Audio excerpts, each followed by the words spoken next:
Hello from the Channel studio in London and welcome to another edition of Foreign Dispatches, the program that takes you around the world in 25 minutes. I'm Teniola Oyetayo. On the program this week, heartbroken Nashville community in the United States grapples with school shooting that left 6 people dead, plus Mississippi towns destroyed as violent tornado rips through the region. In the latest episode of gun violence that has devastated American families and communities, a 28-year-old from Nashville fatally shot 3 children and 3 adults at a private Christian elementary school. The children in the school, for ages 3 to 11, had just resumed for their final full week of classes before the Easter break when the attack happened. Nashville residents mourn the victims of the latest deadly mass gun violence in the United States, which occurred at a primary school on Monday. Mourners left flowers and held vigils after 6 people, 3 of them children, all aged 9, were killed. The Covenant School in Nashville is a private Christian school for students aged 3 to 11. I was in shock, and the fact that, this happened so close to home. And it could happen anywhere. You know, it could happen at the mall, it could happen at a movie theater. I was in shock personally. Personally, the shooting does scare me. That is something that I am afraid about. But it was kind of surreal, to be honest. And, in your community in Nashville, when you hear about that, you're like, in shock. But we've just been burdened all day, been praying and just encouraging others to pray as well, because thoughts are one thing, but prayers have there's a lot of power in prayer. Things, they keep happening, and it only seems to happen in America, and it's going to keep happening unless something drastic is done. A world that does not take refuge in violence. Mourners also gathered in church to pay their respects.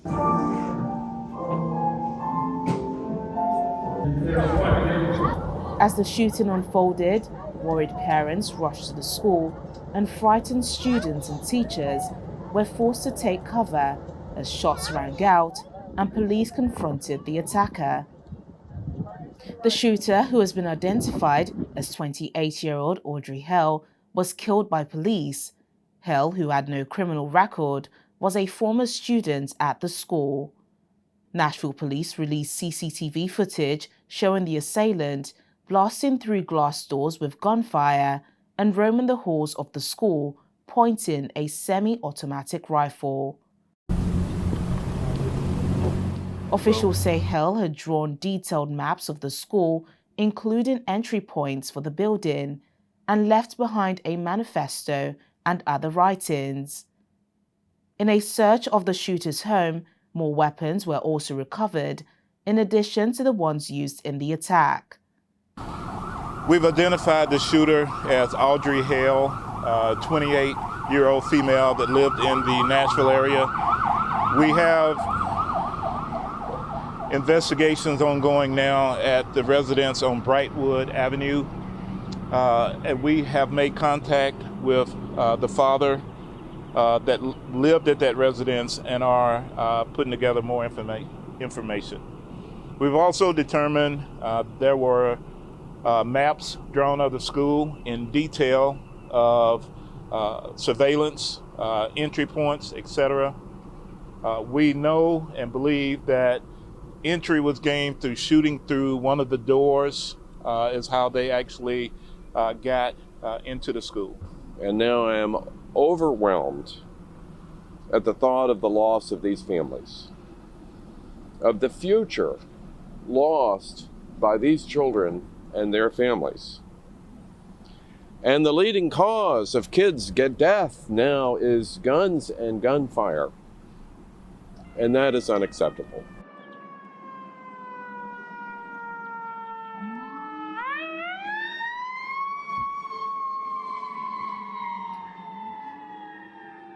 In 2020, guns overtook car accidents as a leading cause of death among children and teenagers in the United States.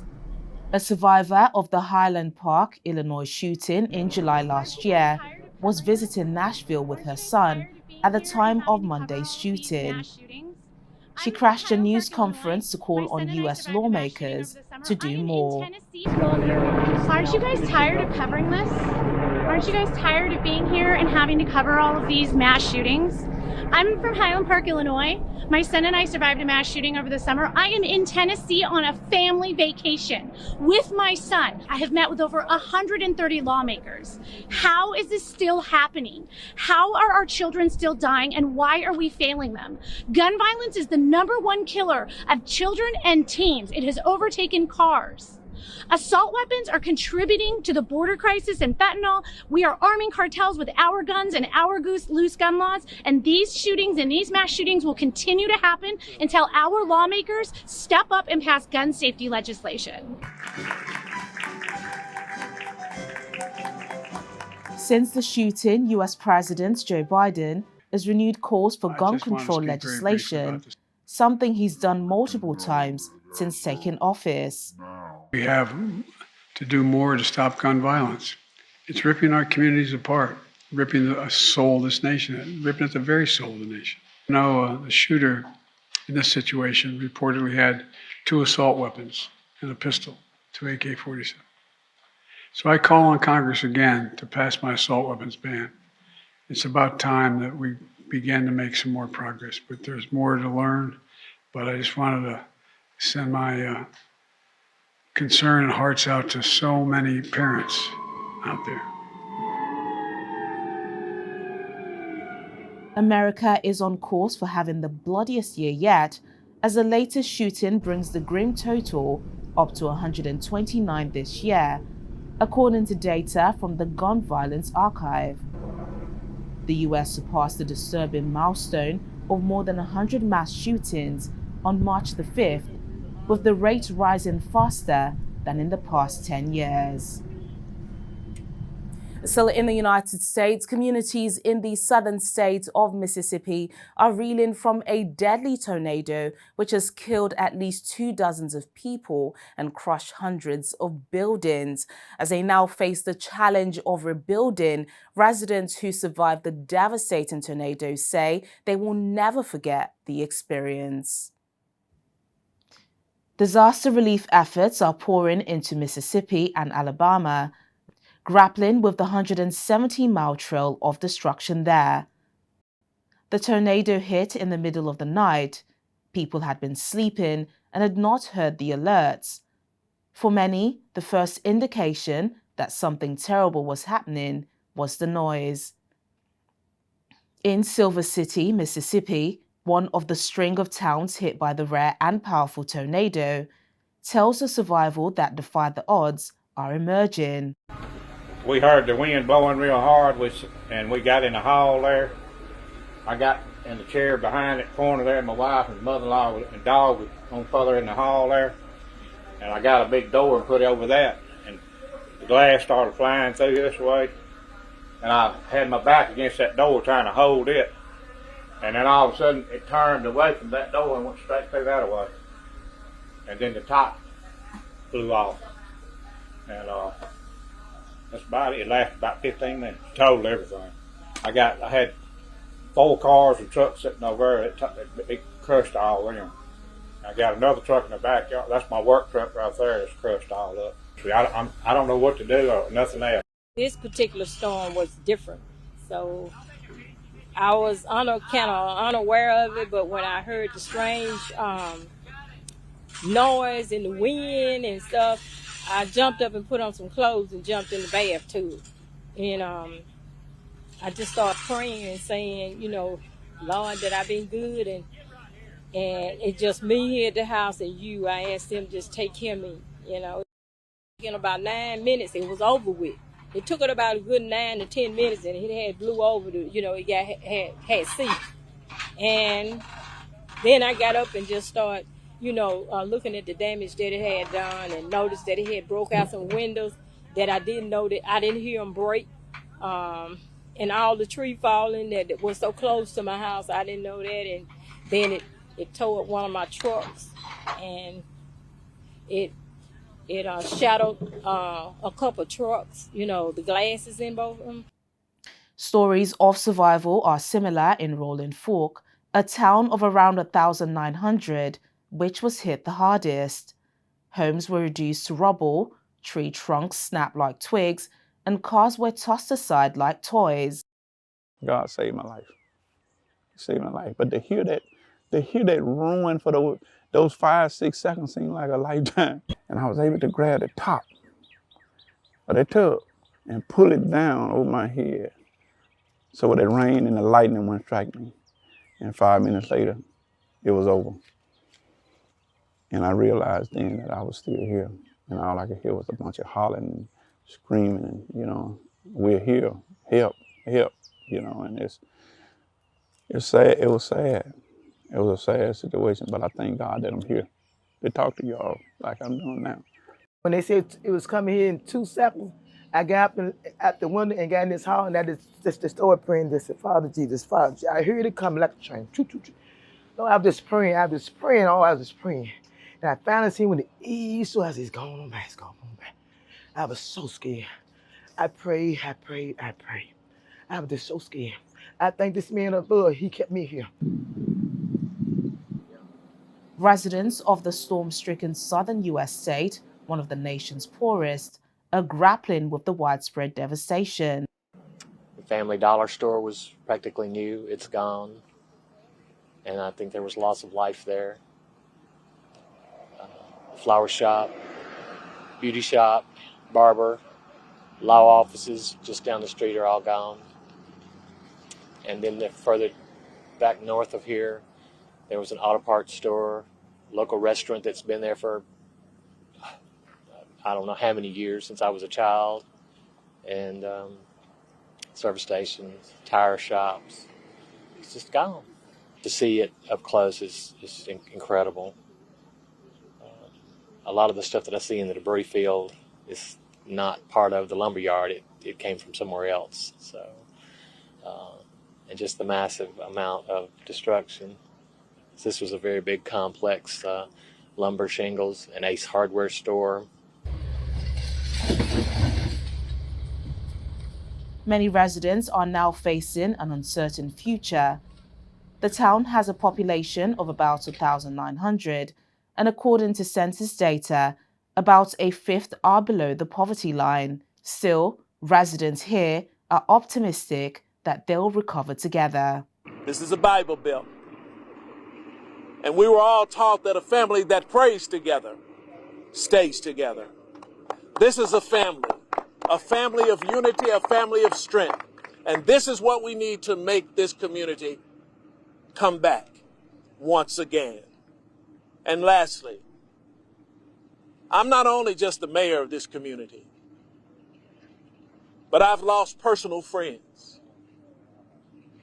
I'm also the local funeral director.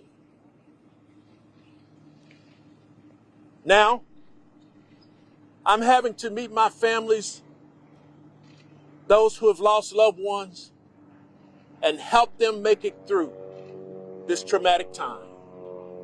But you know what? I'm a firm believer that when you do right, right will follow you. President Joe Biden has approved a federal state of emergency declaration to provide additional funding and aid to supplement local efforts. Volunteers have also poured in from surrounding towns to help with cleanup and recovery efforts. I want to personally thank President Biden and his team for very quickly signing the emergency declaration that we sent up on yesterday. Obviously, the resources that the people here in Rolling Fork and throughout Mississippi need, the help is on the way. And I think that's critically important. I want to take the opportunity to personally thank all of the volunteers that are here. What we've seen over the last 36 hours in Mississippi, on the one hand, has been heartbreaking to see the loss and devastation of these communities, but on the other hand, has been inspiring and gives me great reason for optimism. Tornadoes, a weather phenomenon difficult to predict, are relatively common in the United States, especially in the central and southern parts of the country. Still ahead on foreign dispatches, Israeli Prime Minister Benjamin Netanyahu delays judicial overhaul after widespread protest against the plans. That's in a moment. Please stay with us. Thanks for staying with us on the program. Israeli Prime Minister Benjamin Netanyahu has announced that a controversial plan to overhaul the country's judiciary will be delayed after months of protests, growing labor strikes, and opposition from within his own government. The plan to tighten parliament's control over judicial processes has triggered some of the biggest mass protests in Israeli history, with critics calling the move a threat to democracy. Busha! Busha! Busha! Busha! As protests intensified across Israel, Prime Minister Benjamin Netanyahu on Monday announced he will delay a decision on a bitterly contested plan to overhaul the judiciary. In a televised address, the Prime Minister said he will take time out for dialogue with opposition parties to reach an agreement. The move came a day after mass overnight protests in response to the sacking of the Israeli Defense Minister Yoav Gallant after he called for a halt to the judicial overhaul. It also comes amidst fears rising that Israel's worst national crisis in years could fracture the Prime Minister's coalition or escalate into violence. Protesters have flooded Israeli streets for weeks to express their opposition to the plan, which will limit the Supreme Court's powers to rule against the legislature and the executive, while giving coalition lawmakers more power in appointing judges. Secondly, there needs to be checks and balances, and the proposal that Netanyahu was putting forward was very dangerous because any democracy needs checks and balances. And secondly, we have to think of Israel's global position, our international position because of Iran, and we can't afford the disunity. We can't afford to be seen as a rogue state. Supporters of the law, including far-right football fans, have also staged counter-demonstrations. It's not a good decision, in my opinion. I think that he should look at the people going out to the street and look that there is back. No one wants the reforma to be stopped because it's not okay. They started a process and they need to complete it. Critics say the judicial overhaul threatens the independence of the courts. Prime Minister Netanyahu, who is on trial on corruption charges, he denies claims the reforms balance out branches of government.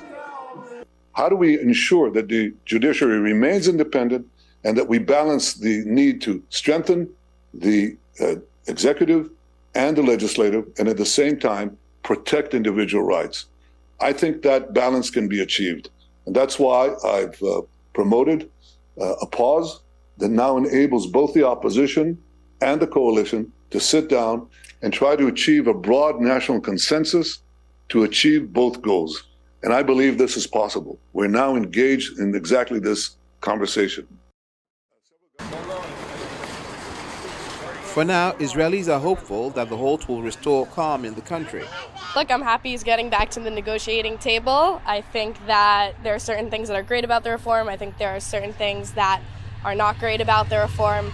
And I think it still needs to be developed a bit more before it's passed. I think the whole country can take a deep breath after 3 months of being at the edge of the cliff. And we're very thankful that Bibi exerted some leadership. He's called a halt to this escalating process. And I hope that both sides can come together and come together with an open heart in true compromise to do what has to be done on both sides. I think Bibi made the right move, stopping the progress of the reforms and listening to the voice of the protesters. I hope that the next step will be coming up with a reform that a broad swath of the society agrees on. I don't think that this resentment that the right has towards the court is going away. So I think that the best move for everyone is to face this issue and try and come up with a solution that's based on consensus so that we can move on. The crisis, amongst the worst in Israeli domestic political history, has come amidst escalating violence in the West Bank, where more than 250 Palestinian gunmen and civilians and more than 40 Israelis have been killed in the past year. And finally, on the program, for anyone visiting China for the first time, the Great Wall is a must-see. And it's for different reasons. For some, it's a bucket list experience, and for others, it holds other significance. Our Foreign Affairs correspondent, Amarachi Ubani, visited the Great Wall of China amidst a group of international journalists and now reports. Known in Chinese as Wan Li Che Chang, you need a good night's sleep, comfortable shoes, clothes, sunscreen, and a light breakfast to start out on a perhaps once-in-a-lifetime experience of climbing the Great Wall of China. We were awed even before we arrived at the car park. We visited the part of the wall in Juyongwan, one of the three famous passes along the Great Wall. It is 37 miles from downtown Beijing and was a solid stronghold encircling a valley which was the northern direct access to Beijing in ancient times. It is so long, and it's a real feat and achievement if you're able to make it cross and come out at the other side. Something they say you must do if you are in China. The Juyong Pass is said to have been the first of three impregnable passes along the Great Wall. Built between the years 770 and 476 BC, and from 476 to 221 BC, it was first used in the Qin dynasty when Emperor Qin Shi Huang ordered the wall be built. The route was strategic for connecting the inner land and the area near the northern border of China, and was used to defend the ancient city of Beijing. Emperor Qin Shi Huang unified China, and then he unified the separated walls. So the Great Wall was firstly and formally established. So after that, the Great Wall has been part of the Chinese history. The wall is characterized by steep steps, towers and temples, and what is known as a cloud platform, where you'll find carvings of Buddhist figures and symbols, as well as Buddhist texts in 6 languages. The higher you go on the wall, the better your view of surrounding areas and hills. You get a sense of how significant or strategic the wall is, and awed by the amount of work that must have gone into building it. Not everyone, however, is able to make it through the Juyongwan Great Wall. But I think that it's not easy for those who have not athletic form to climb the mountain. So how about a session of Tai Chi, an internal Chinese martial art practice for defense training, health benefits, and meditation?